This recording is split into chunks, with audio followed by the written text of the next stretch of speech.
Chinese খেলাম। Chinese খাইছেন? জি। মোহন আর দাদি চাইনিজ খেয়েছে আলহামদুলিল্লাহ।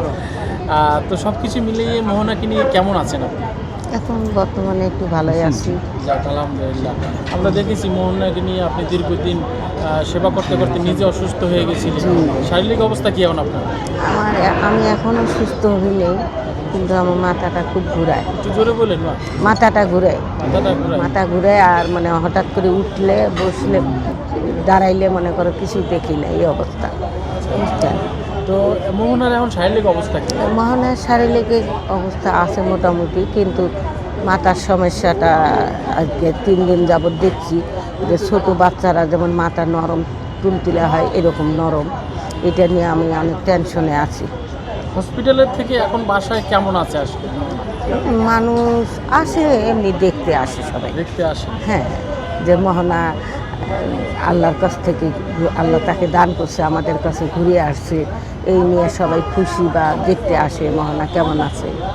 এই আচ্ছা, একটা জিনিস আমি জানতে চাই দাদি, মোহনাকে নিয়ে বাড়িতে থাকেন মানে খুব ভয়তে থাকেন নাকি, এমন একটা কথা শোনা যাচ্ছে, আসলে কি সত্য? না তো, মানে একটু বেশি বের হন না মানে? না আবাদত না, মনে করেন যে ও ছোট মানুষ, অনেকে অনেক কথা জিজ্ঞাসা করবে, এই কারণে একটু কমে, মনে করেন যে রাস্তাঘাটে ঘুরি কম।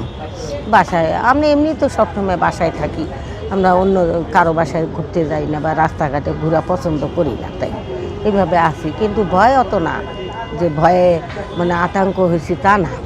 আচ্ছা, আমরা শুনেছি মোহনার নতুন মা নিয়ে একটা কথা চলছে। আপনি তো মোহনার দাদি, মোহনার মাকে যদি আনেন নতুন মা, হুম। আসলে আপনার ছেলের জন্য আসলে কি কতটুকু সত্য এটা, যে আমরা জানলাম যে হয়ে গেছে বিয়ে শাদী, আসলে এটা সত্য কিনা? না না না, বিয়ে করেনি। এখন কি করাবেন? দেখা যাক, এটা পরে। আগে মেয়ে সুস্থ হোক, মেয়ের জন্যে বলি ওনার বাবা অনেক টেনশন, মাঝে মাঝে কান্নাও করে যে আমি কি ভুল করলাম, আমার মেয়েটা এত সুন্দর, মেয়েটা আমি নষ্ট করলাম। সেটা নিয়ে ওনার শারীরিক অবস্থা এখন খুবই খারাপ। বুঝছেন? তো এই যে বিভিন্ন লোকে আপনাদের কাছে আসে দেখতে, আসলে কেমন লাগে আপনার কাছে? না, উনি প্রতিবেশী যারা আছে তারাই আসে দেখতে, তাছাড়া এরকম সাংবাদিক বা আরও অন্য কোথাও থেকে আসে না। যারা মনে করেন যে মেডিকেলে দেখছে, তারা একটু খোঁজখবর নেয় যে মোহনা কেমন আছে দেখি। অনেকে আমি ছোট্ট একটা মোবাইল চালাই, ওই নাম্বারটা নিচে মেডিকেল থেকে ফোন দেয়। এই ধরো মানে বিভিন্ন লোক আসছে যে আন্টি আপনার নাম্বারটা দিলে আমরা একটু মোহনার সাথে কথা বলতে পারবো, এই আর। এই যে বিভিন্ন লোকে বিভিন্ন খাবার দেয় বা খোঁজ খবর নেয়, কেমন লাগছে আপনার কাছে? না, যখন আমি মেডিকেলে ছিলাম বিভিন্ন লোকে খানা দিত, তা খোঁজখবর করতো, আমার কাছে অনেক ভালোই লাগছিল।